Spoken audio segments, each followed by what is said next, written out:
Home brothers, I think I have to make a basic video about abortion.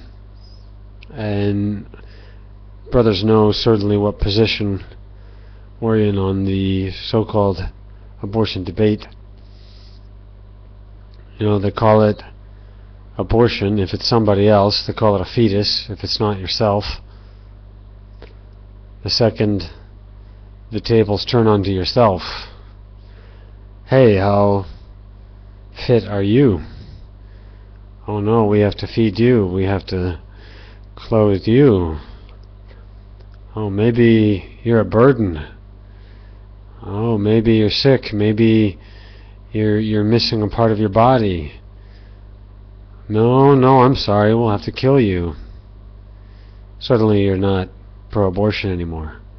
Abortion is a typical wanker thing where they see all evils projected onto everyone else but themselves.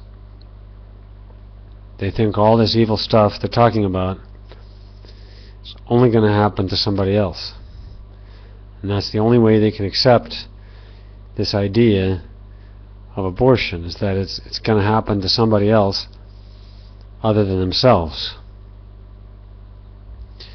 We try to make that argument. It's really hard for people to wrap themselves around it because they say, well, I was already born. Yes, but before you were born, what if your parents decided to do that to you? And there is a crass assumption that abortion is painless. I see ads all over China, painless abortion, cheap abortion. I've seen them for as low as $5, $6, $7. And they advertise them everywhere, in front of children, in front of everyone. There was a girl on the bus asking her mother, how do you read these letters? And the mother was terrified because the girl, who was in an education process, probably about 5 years old, was pointing to these letters on an advertisement asking her mother to tell her what these words mean. How do you say them? And the mother, instead of telling her kid the truth that this is really bad, I don't think you can accept it, she simply went, character after character, and told the girl how to pronounce it. Abortion. And the people around her could see that the mother was very terrified of the whole process. So, very key element in abortion and the whole debate is destiny. And if a baby has the destiny to be malformed, then people will look for problems. They'll scan their babies. They'll use ultrasound and they'll look for problems. And just like how women now can't do as well as wild deer, but they feel that birthing is dangerous and there's probably something wrong's going to happen, they go to a place for sick people and dying people, and even the birthing process is some chimerical quest to cure a disease, the big belly disease. And I don't know how it happened in the modern era that pregnancy became a disease. When you go to a hospital to cure your pregnancy disease, and before that they're looking for trouble, they're looking for problems over and over and over again. And like with anything else, you have to ask, why are you looking for problems? Do you think there should be problems? And yes, if anybody's a smoker, drinker, drug user, you should probably be pretty worried about how that child will come out. And so with this destiny, these people who with unhealthy bodies are playing around with fire, They're trying to save themselves from being burned, so they burn the whole house down. I mean, they kill somebody, and it's a terrible tragedy. Very formalist stuff. These atheists and wankers, they're saying, well, look, nobody wants this baby, or the baby was retarded, or this or that. The retardation of the baby and the parents, that's the karma the parents have to pay for their drug use and other problems during the process of conception. Why is it in the Woody Allen movie the woman wants to smoke pot before sex or around sex?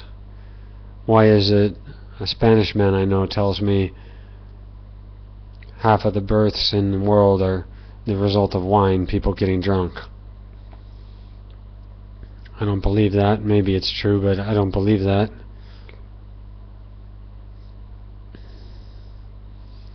And considering that people go looking for sex partners in bars and places that are extremely poisoned, then when a pregnancy results from this, these people are worried. I mean, isn't that interesting? If I were a farmer and I had good seeds and are careful, I would be overjoyed to see the plants come up. But what happens with these twisted satanic people is they use the sex ritual as a toy, and it's fire. They're burning up wood. They're anti-life in the whole process, and when life comes out of it, when something actually results from all of their efforts, they're against it. They don't want it. That is such a contradiction. And so the destiny is, why would a woman go get the scans? Why would she go to the hospital? Because she suspects there is a problem with this baby. She suspects this baby should have problems.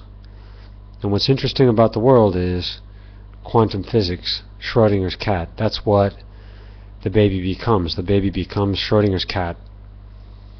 And because they're expecting these problems, the problems arise.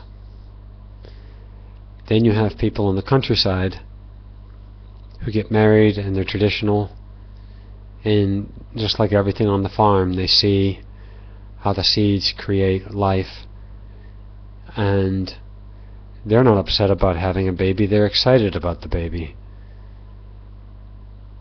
And they have fresh food and clean air, and they have a disciplined lifestyle. They get up at 4 or 5 in the morning, and when the woman is pregnant, it never occurs to them that something strange would happen, that the baby would come out the other way, or that the baby would be retarded or have problems.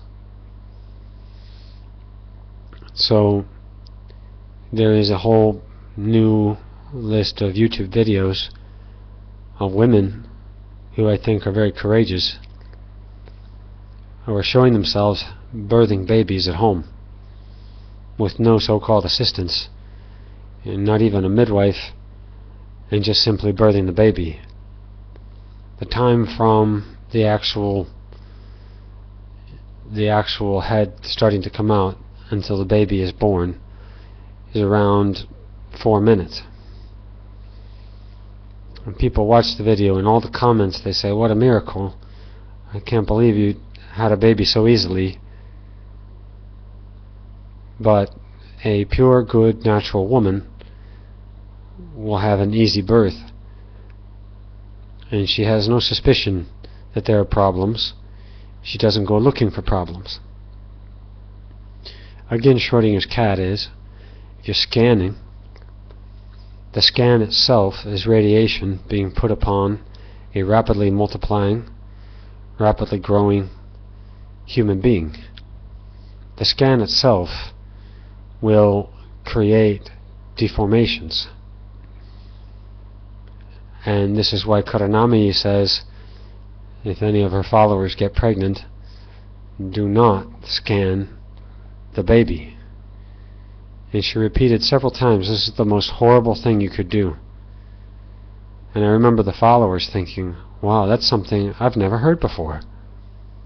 We never hear this opinion. But then you think about it and it makes sense, doesn't it? From one angle it's radiation, more scientific angle. From another it's a more spiritual angle that, what are you doing looking for problems? It's like the crazy woman in every horror movie who has to go around the house looking for the axe murderer. You know, if you think somebody is in your house with an axe who wants to kill you, you'd better just leave, right? You don't go looking for problems.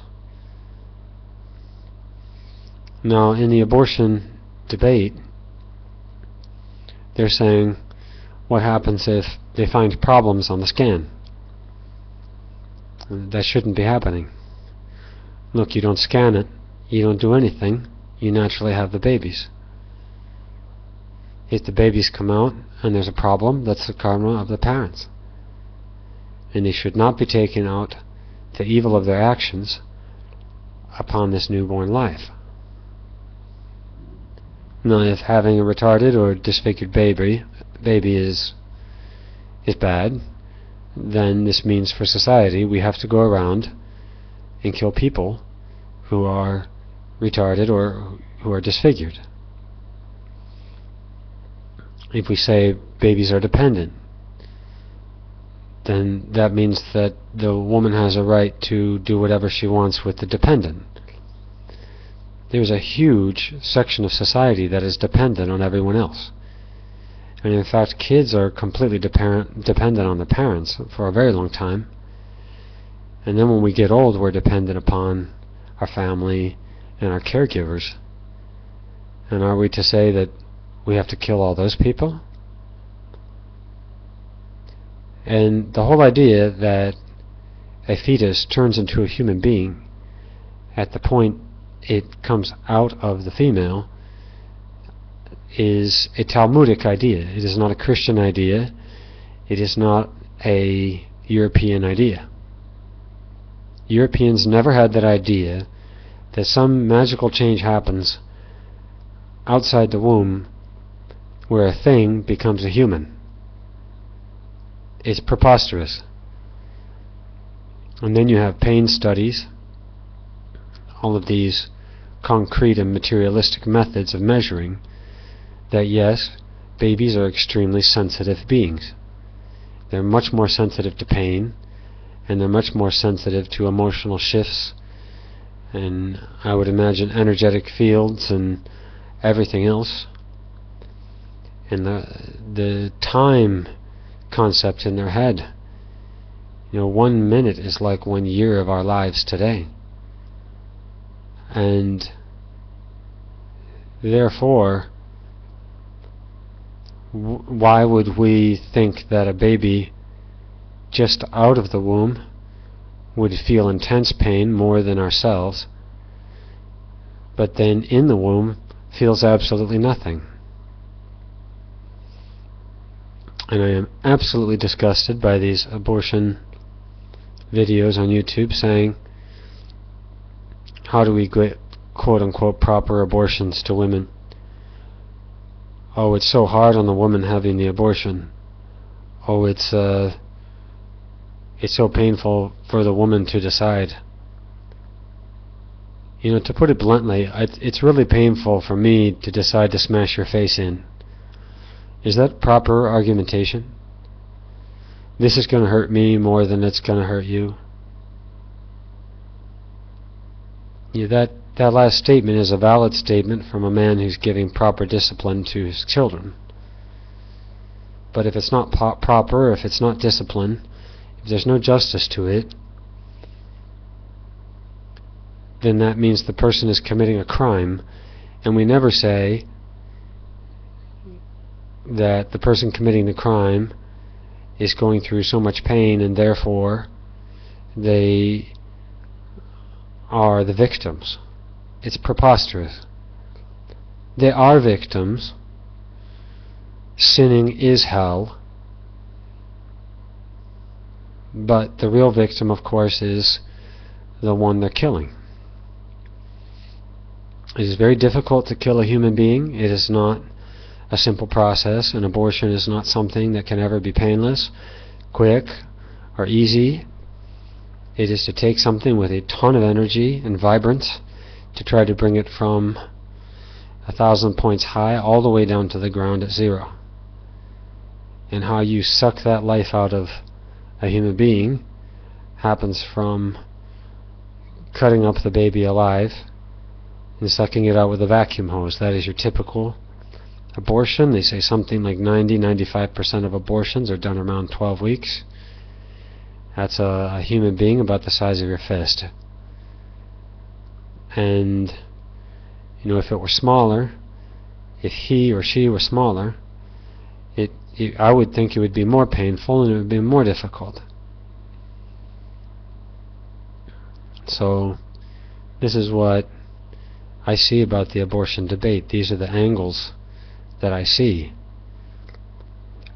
People want to add exceptions. What if the woman was raped? Well, women tend to be liars. They tend to lie a lot. And I think most of us, at least in the KBH, agree that most rape is not actually there. But if it were true, woman X was actually raped, and she wasn't just regretful about something she did, and she ended up having a child, then killing the child, torturing the child to death, is compounding the problem. It's shifting the pain and the problems over to the baby who has done nothing wrong. And that's the whole problem with these other issues.